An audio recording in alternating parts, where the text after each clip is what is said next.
Hello, everybody, and welcome back to my reviews of Mission Impossible leading up to Dead Reckoning, and it comes out tomorrow, guys. It comes out tomorrow. I'm so excited. So today, we are going to be talking about Rogue Nation, and tomorrow, we've got Fallout. So we are cutting it so very close, but we're getting it done, baby. We are getting it done, and you know what? I said Mission Impossible 3 was my favorite, and I think I'm sticking to that, but dang. And I said from the beginning, you know, besides 2, if any of these are your favorite, it's completely understandable, but never more so than Rogue Nation. And, you know, I'm looking forward to watching Fallout, but I don't know, man. I don't know if it gets better than this, because this movie's kind of perfect. It's kind of perfect, so this might be my number one. You know, it's got the villain, and I will say, starting off, Sean Harris is definitely doing a Philip Seymour Hoffman light in this movie, and I think for the most part it does work, but we're still doing a Philip Seymour Hoffman light. It's still Wish.com Philip Seymour Hoffman, and that's not like an insult to Sean Harris. I think he does give a great performance. Philip Seymour Hoffman is just like a legendary, iconic, once of a generation actor, so it's tough to compare him to anybody and the performance that he gives.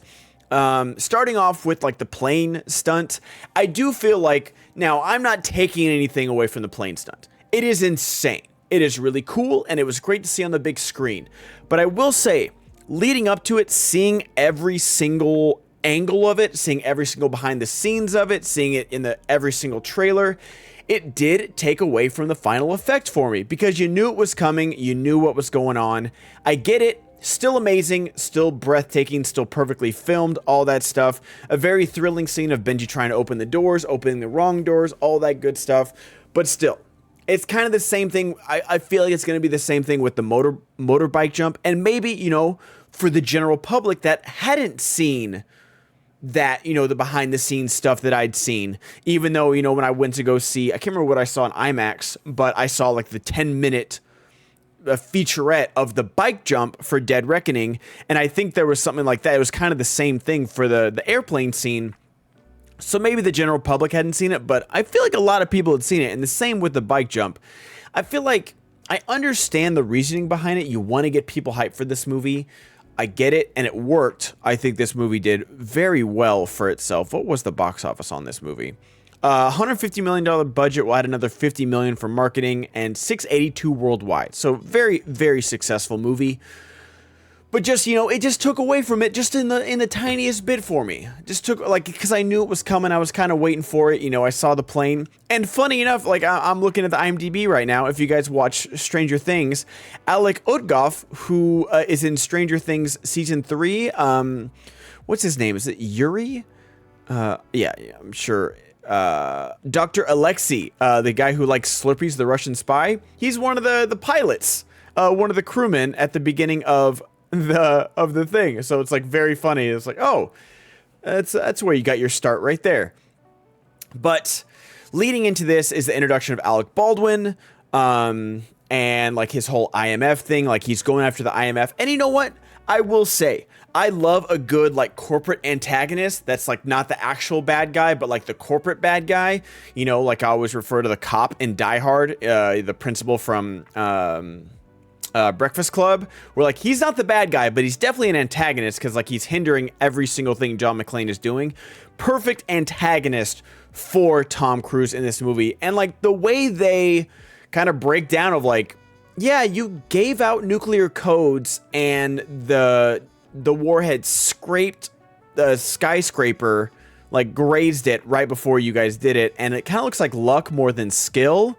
And then you guys blew up the Kremlin. You guys have done a bunch of not great stuff, and yeah, it's worked out for you, but we're going to shut down the IMF because we have the CIA working for us now. I like that. I really do. It kind of makes sense to me. I realize because it's Tom Cruise, like we need Tom Cruise out there, you know, saving the world for us.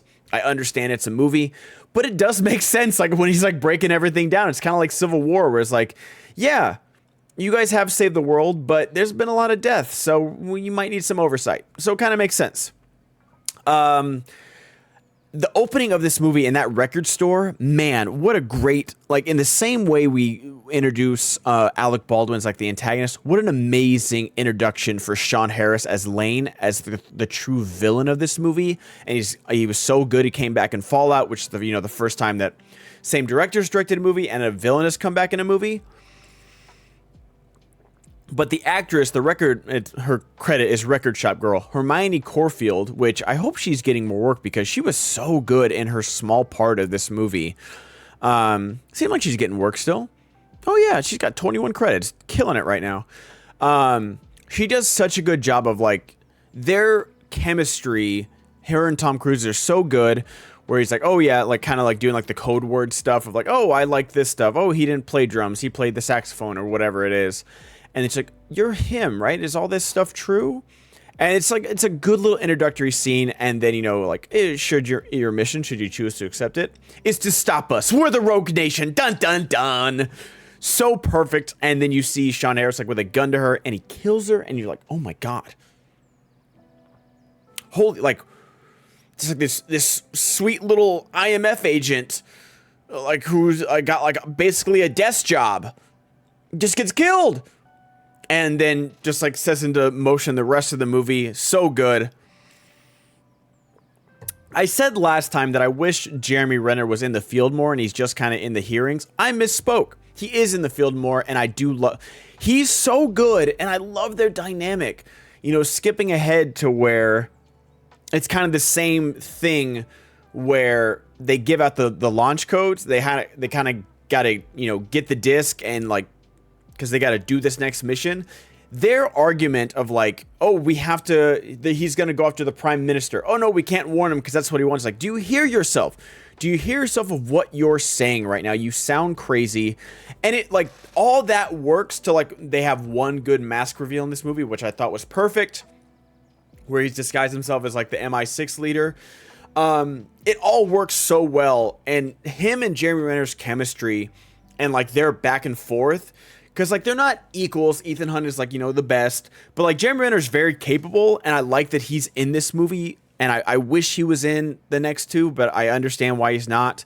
And I wish him nothing but the best. Like, he wasn't injured for Fallout, but I think he was probably for Dead Reckoning. But, man, he's just so good. He's just so good, and I wish he was in these movies more. What do I have for notes? Tom Cruise, an insane person? Yep, that's very true for the airplane thing. Love the messages trap. Awesome.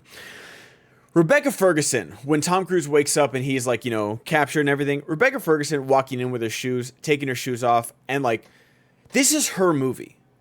I love Tom Cruise. I love Jeremy Renner. I love Simon Pegg. Love Ving Rhames, Alec Baldwin, everybody. So great. This is Rebecca Ferguson's movie through and through. The moment she walks on screen, just mesmerized. You are absolutely mesmerized, hypnotized, bamboozled. Everything about her works so well. Like, I had never seen her before. Let me look up her credits real quick. I'm gonna look up her credits before this because I had never seen her before, and maybe that's just me missing out on her, which I definitely did. Okay, before Rogue Nation. Oh, she was in Hercules. I remember watching Hercules, but I don't remember her in it. And everything else, she was in two very successful TV shows, Ocean Avenue and Nyai Tidare. Drowning Ghost, One Way Trip to Antibes, The Inspector and the Sea, one episode, the White Queen 10 episodes, and then Hercules and the Vatican, it was a TV movie, The Red Tent, which is a TV miniseries, and then just like after Rogue Nation, just just killing it. Yeah, the snowman's in there, but we'll forgive her for that because that was just a mess of a movie and that was not her fault. We'll also forgive her for Men in Black International because that was probably like a fat paycheck and we love it. She's so good in Dr. Sleep, so good in Dune. I can't wait for Dune Part 2. And she's in the next two Mission Impossibles, which we love to see. But everything about her is so great. It's perfect. She's perfect. Skipping ahead to the opera. I literally, in the opera house scene, Rebecca, period, Ferguson, period, in, period, this, period, yellow dress, period, boom, the leg, when she puts the leg up to snipe the guy, oh my gosh, she's so perfect and beautiful and ethereal, and I love her, and she's an amazing actor, and I respect her, but oh my gosh, she's gorgeous, and I just, like, wasn't ready for that moment in theaters, like, just everything about her and Tom Cruise's chemistry is so great. She is the reason why this might be the best movie, is that she is front and center. This is her movie. She is so good. She is so badass. And like when they're like talking in the car and she's like, oh, that's a very, tough shade to find. Like she's never not in control. And then when she confronts Lane, doing the whole like Black Widow-ish, like, loop-de-loop on top with the leg and elbowing down, like so cool. The rest of this thing could just be about her and everything about it, because the Opera House scene is definitely like, I don't want to say the pinnacle of this, but I was surprised of like, okay, what else is next? Because, I hadn't seen this movie in a while. And then you have the whole breath holding scene. I thought all that was CGI when I first saw it because it looks CGI, but apparently, Tom Cruise probably did some kind of real thing because he learned to hold his breath and then only got beat by Kate Winslet, whenever that happened. Great scene. I love I always love every single time, like, oh, you thought this security system was hard? Well, this one's impossible. Oh, don't worry, it's even more difficult. I love that in Ocean's 11. I love it in this movie. Any heist movie, I love a breakdown of the security. It's my favorite thing ever. The gate thing where like it tracks like how you walk and how you move. Such a cool thing. I don't know if it actually exists or the writers just made it up, but that's such a cool, like, yeah, that would be hard to crack. Cause like, yeah, you can wear a mask, but you can't fake how someone walks. It's so sick. I love it. And I love the breakdown of the security. And then it goes right into this insane motorcycle chase, which is awesome. And like I said in the last one, where like the Burj Khalifa was like the big set piece. I don't know if like the opera is, or the swim tank thing is, but going right into the motorcycle chase is an awesome motorcycle chase, super high speed. Those crotch rockets are insane. I never want to ride one, but if I could, I would. If I just like, you could promise me that I wouldn't get hurt. They seem so like so much fun, but I don't trust other drivers, and I definitely don't trust myself. So awesome. And then after that, like that could be like kind of the movie like kind of going on a downturn, but then that's when you have Tom Cruise acting a little manic. Like it's such a good performance where like he does seem a little manic. He's like, oh, no, Lane, he's predicted everything. What if he predicted this? What if he's a step ahead of us on this? What if he's got this and that and A, B, and C? And you're like, okay, maybe you are losing it a little bit. You've been on the run for like 6 months. Maybe you're not doing too well. And so it's a great switcheroo with Alec Baldwin and the Prime Minister. And it's like the perfect mix of like comedy and intrigue where he's like, oh, you did shoot me. Thank you very much. When he's like all drugged up and everything. It's so perfect. This movie's so great. I think this is my number one.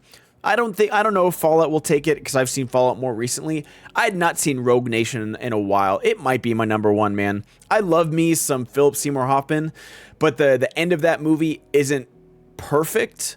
And this one might be perfect. What do we have? The whole chase is... Oh, yeah. The whole chase, like when they're in the BMW car, he's got the reverse cam, the fingerprint unlock thing. It's a great car commercial. Like, it's got the airbags that they don't get hurt in. It's amazing. And it's a great thing where they reveal that the Rogue Nation exists, the Syndicate exists, and Alec Baldwin's been doubting this whole time, but then once he hears it, he's like, okay, go get him. Like, he doesn't, like, that's when, like, the Die Hard cop coming out, and it works in Die Hard, but, like, the Die Hard cop being like, hey, John McClane, you just saved the day, but you need to answer for all this, and he's about to get punched. That's where you stop. That's where the character stops, and it makes logical sense for Alec Baldwin to be like, I get it. We're here on the same side. You've been doing this right. I was wrong. Go get him. And the final scene where Benji gets captured, oh my gosh, and Rebecca Ferguson telling Ethan, like, run away with me. We would be out the door before she finished that sentence. If Rebecca Ferguson looked me in the eye and said, run away with me, I'd be gone. You'd never hear from me again. We'd be living on the beach somewhere in total anonymity. I think I got that word right. But going back to this, when Benji gets kidnapped and the whole bomb scene, I love he's speaking through him.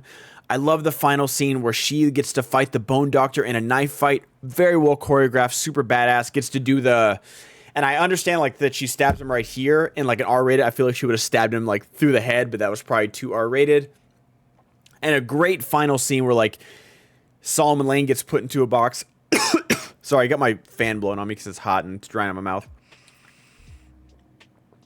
Great final scene of like them taking out bad guys together, and then he drops down, and then they built like this, you know, bulletproof cage for him. Perfect. And then Alec Baldwin's leader, IMF. Just a great movie. It's just a great movie, guys. If you haven't seen it, revisit it. I'm sure everyone else is doing their rewatches before the movie comes out tomorrow. But man, it's tough to put this as my number one because I've been so on the Mission Impossible 3 Hill to Die on. But man, this is like 1A. It's not number 2. It's 1A and 1 if it is. Either way, it depends on the day of the week, honestly. It's so good. Fallout will be tomorrow, guys. Rebecca Ferguson runs this movie, and I'm super excited to revisit Fallout, and obviously excited to see the final one. Not the final one, but Dead Reckoning Part 1. So maybe 2 more Mission Impossibles to see, and then that might be it. You know, Tom Cruise will probably be like 70 by the time this ends, so we'll see. I don't know, but I love this movie so much. Go watch Rogue Nation if you haven't in a while, guys. It's awesome.